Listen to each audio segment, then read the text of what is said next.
اكبر من نادي، وان النادي الاهلي اهم من اي لاعب مهما كان قيمته، مهما كان عطائه، مهما كان تاريخه، مهما يعمل، مهما يجيب بطولات.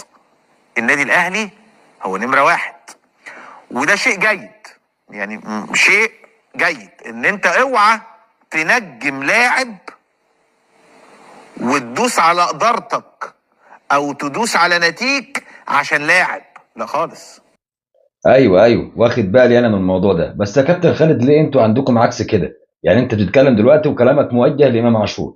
طيب حضرتك ليه انتوا اداره من اول واحد في المنظومه، من اول رئيس المنظومه لحد اخر واحد في المنظومه، وانتوا كلكم بتيجوا ورا زيزو عايزينه يجدد؟ هو طالب 100 مليون، مش انتوا اللي منجمينه برضه؟ وانتوا كده اللي بتدوا النادي انه يكون اعلى من النادي برضه، ولا اشمعنى؟